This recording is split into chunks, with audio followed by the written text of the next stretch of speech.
Hello people! Welcome back to my channel. This is Jerk Brianzo, ang vlog dinner ng Isabella with my boyfriend, Freak Freddy. Hello. As promised and as requested ng isang requester. Isa lang interesado. Yung nag-request na ikwento namin kung paano kami nag-start, paano nagkakilala or what. So, malalaman niyo na ngayon. Pero before namin ikwento, gusto namin mag-thank you sa sponsor ng Japanese snack. Ano siya? From my good friend, Sensei Sexy, Shawin Sursenya. Doon arigatou gozaimasu. Sakto magkukwento tayo. Alam natin ang merienda. Let's get started. Wow! Nawala yung light.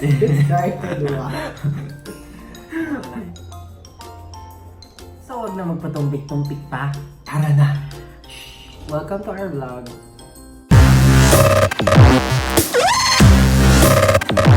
Parang gusto kong umpisahan yung kwento na sabihin, parang sobrang hindi ko inaasahang magiging kami kasi January ng 2015, may ka-fling pa ako noon na isang TV reporter. Itawagin natin siya sa pangalang syempre secret. News reporter siya ng isang regional TV program. Tapos February naman ng 2015, doon naman ako na-start na parang na-fall naman sa isang girl na tourism student. Parang nung start nun, parang crush ko lang siya kasi sobrang ganda niya. Bye. Kaso, nung dumating kasi yung time na parang nagte-text kami, ganyan. Tapos, inaasar kami ng group of friends ko, tsaka group of friends niya. So, parang mas na-trigger. Lalo na yung sa akin, hindi ko alam sa side niya. Alam ko yun. Princess ang Oo, ang tawag ko pa sa kanya nung prinsesa ko. At tawagan natin siya sa pangalang Secret din. So yun, tapos March naganap yung event nung department namin. So parang sobrang hindi inaasahan yung mga pangyayari kasi January, February, ganun, parang ganun kalandi ng college. Ako din hindi ko in-expect yung mangyayari. Parang may kaanuhan din ako nun. May ka-something. May karelasyon ako nun. Alam mo yun? Pero secret kasi yung super secret yung relationship na yun. Yeah, parang pinalabas namin sa circle of friends din namin na parang ako yung first niyang naging boyfriend kasi parang hindi pa din talaga siya ready noon. Pero ngayon ready na siya. Okay, second niya lang pala ako. And tawagan natin yung boy sa pangalang. So taken ka nung March. Pero ang malabo na ata ka na nun. At least ako single ako ng March. So okay na yun. Ato na lang, ano kami? Same school, same course. Yung organization ng course namin, leaders kami. So ako yung president that time. Siya yung treasurer. Treasurer? Hindi, VP Operations. Tapos, so sa president, may program kami nun for the whole department namin. Very successful yun. After ng event, successful. Okay, go. So ngayon, May kayayaan, parang after party. kasi maganda yung result. Parang nung time na yun, nung niyayaya ako ng mga officers, bahay siya ng program coordinator namin, doon kami mag-after party. Parang nung niyayaya nila ako, parang wala ako sa mood that time kasi parang, Kasi alam kong inu-inuman, party-party, gano'n lang din naman siya. So, parang napilitan lang din ako nun kasi pinilit lang din talaga ako ni Michelle Joey Pascual. Try natin open to. Parang fries ng Japanese. Tigas. Sweet yan. Parang matamis na fries. So dumating na kami doon sa bahay ni Sir Ronnie. So as usual, party-party talaga siya. So andyan yung mga lights na ilang bote. Naalala ko yun. May Red Horse pa. Basta hindi lang isa yung ininom namin, iba-iba. Hindi ako malakas sa alak, parang dalawang kutsara pa lang ng MP. Patay na. Ang MP. MP. Kung MP, edi Emperador. MP lights. So fast forward yun na, lasing na. Lasing na kami that time tapos nagkayayaan pang bumili pa ulit. Ang pangit dyan, dumating pa kami sa point na okay, tagay, inom ako. Tagay, diretso agad inom. Tagay, inom. Buong ikot ganon, walang hinto-hinto. Walang pulupulutan. Wala akong malala. Mapagpanggap. May ganun nangyari kaya sobrang lasing kami that time. As in, hindi kami close nun nito. As in, hindi kami nag-usap first year, second year, third year ata. Hindi kami nag-uusap kasi different sections kami. Pero same year. Same course. Same course, same year. And may sarili kaming group of friends. Yung group of friends ko ang pangalan is Bullshete. Kasi parang 7 kami, tapos bullies kami. So 7 bullies is Bullshete. Tapos bigla naming maririnig isang araw, yung isang grupo sa kabilang section, ang pangalan Paksyete. Yun yung grupo ko. Yun yung grupo niya. So parang lumabas na, ay, parang nilalabanan kami nitong grupong to ah. Talagang pinaksyete nila. So kung kami 7 bullies, kayo 7 fuckers. Packers. 7 Packers. So yun, parang isa yun sa nag-start ng may issue yung dalawang sections namin. So parang simula nun, parang nagkaroon ng gap yung group lang namin, hindi yung buong section. Parang pag maririnig mo ng bullshit and pakshit, ay may something. Parang ganon. Pero friends kami, no? Friends kami pero hindi intimate friends talaga. Parang casual lang na, uy, ganyan. So ganun, casual lang kami lagi. Parang never talaga kami nag-usap ng normal na usap. Kasi yung Paksyete, mga ano yun, mga Ilocano. So, you know, natagari kami. Kami yung maingay. So yun na nga, yung lasing na lasing kami, dumating yung point na pumunta kami sa labas. Wait. Okay, ganito yan ha. Kalagitnaan ng inuman. Siyempre, medyo tipsy na. Dumating sa time na may brinot up na issue, parang ayoko nang i-open sana. Brinot up nilang naging boyfriend ko daw yung isa sa barkada niya. Natawagin natin sa pangalan, Broker Bacladier.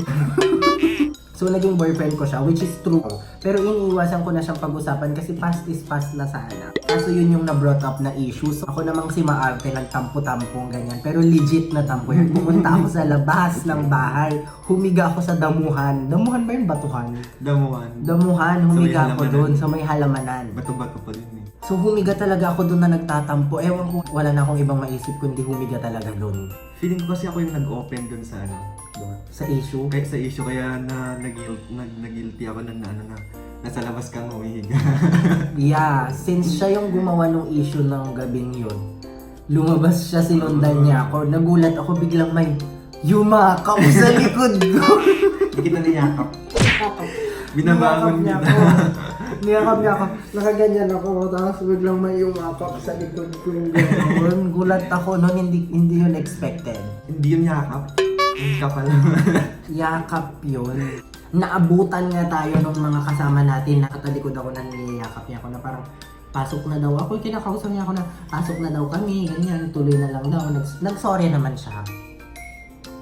Diba? Nag-sorry ka, diba? Tapos yun, pumasok ka na. Pumasok na ako. Ako pa nauna, naiwan pa to. Ewan ko kung anong ginawa. Parang nag-isip-isip siya. Try naman nating i-open to. What's that? Ayoko nang basahin tong mga Japanese characters.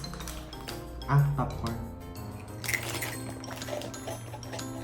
Yummy. Lasang adobo. Popcorn na lasang adobo. Fast forward, natuloy yung inuman. Parang walang nangyaring issue. Natuloy. Mas happy-happy kasi talaga. Lasing na lahat. Tapos sobrang gabing-gabi na. So, time na tulugan. Before time ng tulugan, huwag mong kalimutang ikwento na nung nag-aayos na kami ng lahat-lahat, inaayos na yung beddings namin kasi sa sala kami lahat matutulog tabi-tabi. Eto, nag-CR, yun pala, nagsuka. Nagsuka ka. Nagsuka siya. Sobrang nakakahiya yun siya nang nagsuka sa amin lahat. Singhin ako talaga sa alak. Super. Hanggang ngayon. So yun, pwede mo na ikwento. So, tulugan na. Before ako matulog, Nasa CR ako nun. nakapag-toothbrush naman tayo. Nakapag-toothbrush ka man nun. Hindi ko alam. Hindi ko alam kung nakapag-toothbrush kami. Parang wala na kaming naisipang magdala ng toothbrush nun. Pero ako, may dala akong candy. Ay, wow. Oh, ingay. Hindi pa ako tapos magkwento. Pinakondon. May candy ako nun. Naisipan ko mag-candy nun kasi hindi maganda yung taste dito sa bunganga ko kasi puro inom-inom kami. So parang kailangan ko ng sweet.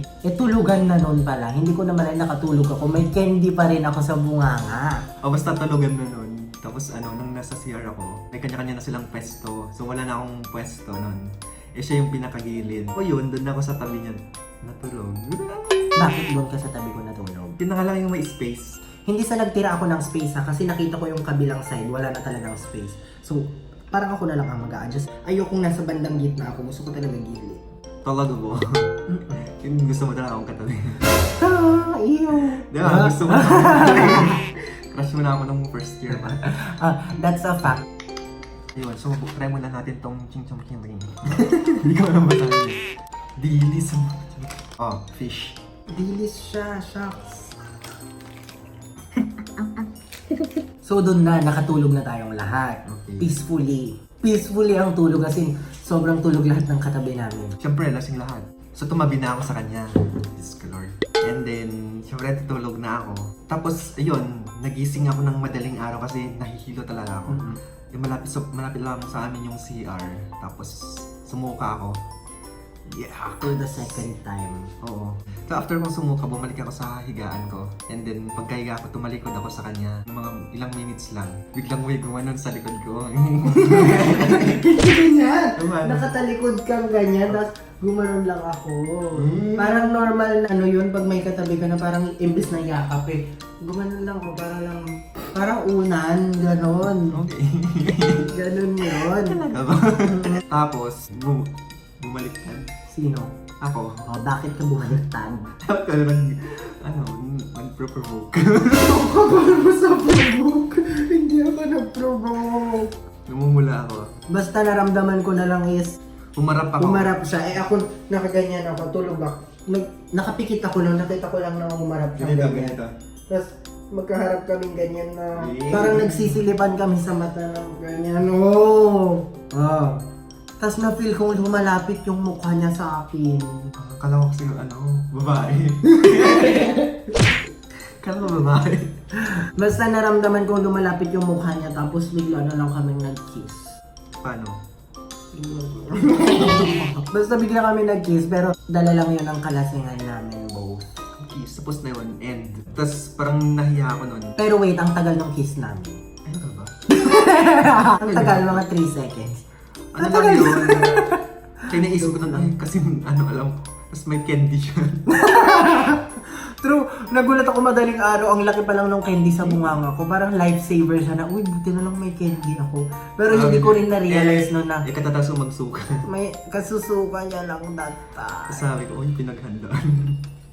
Pinagplanuhan na. Ay naman natin i-open to, parang mga eggs. Parang siyang nagaraya. So yun, after yung nangyari, tumalikod na ulit ako. Tapos yun, umaga na. So parang awkward. Super awkward yung umaga, parang never kaming nagkatinginan. Siyempre. Hindi kami nagkatinginan nun. Kasi kahit naman talaga, umamin tayong lahat, kahit lasing tayo, alam naman talaga natin yung mga ginagawa. Hindi ba lasing-lasingan lang? So yun, super awkward nung kinaumagahan. Wait, ganito, before tayo umuwi, may na-receive akong text. From you. Ay, ang sabi ko. Sinabi- Hindi ko maalala. Sinabi mo sa akin, uy, wala lang yung nangyari kagabi ha. Something ganun yung thought, na parang sinasabi mong walang makakaalam. Siyempre, yun yung text niya sa akin. Tapos ako naman yung dalagang Pilipinang nagmamaang-maangan, nag-reply ako, sabi ko ganyan, ha, anong nangyari? Sobrang ganun. Ayun. Tapos sobrang awkward na naman kasi yung tricycle namin pa uwi, magkatabi pa kami sa likod ng tricycle. So super awkward na hindi talaga kami nagkikibuan. Ayun. Yon yung start nung love story namin. Unexpected. Sobrang unexpected. March 7, 2015 yan na. Tapos March 8, 2015, nagkaka-textan na kasi kami. Parang dun nag-start yung get to know each other stage namin. Na parang naging okay naman yung usapan namin. Tapos dumating kasi kami sa point na parang gusto namin kami na. Tapos ako lang talaga yung nag-decide na March 7 ang monthsary namin. Kasi doon naman talaga nag-start. Diba? Yeah. Agree ka ba doon? May pinagsisisihan ka ba sa mga nangyari? Wala. Kung may babaguhin ka, anong babaguhin? Wala. Kasi pag may binago pa ako prior na, baka hindi rin nagkaganon. Diba? Ay, never know. Okay, so since yun lang yung tanong nyo kung paano kami nag-start, tapos yun na. Yun yung start ng love story namin. So, ang lesson sa story namin is, kung may nagyaya sa'yo, pumunta ka, malay mo, nandun na yung ka-forever mo, huwag kang kaarte-arte dyan. Pag may alak, may balak. Pag may candy, wah. Yes, laging magdala ng candy, lalo na kung wala kayong dalang toothbrush. Kung may gusto pa kayong malaman sa amin, comment down your questions. And before tayo magbabay, open pa natin tong Oh, shucks. Parang ano, pretzels. Sarap. parang pretzel siya na may mapait. So, thank you guys for watching and hope you enjoy. Sana may natutunan.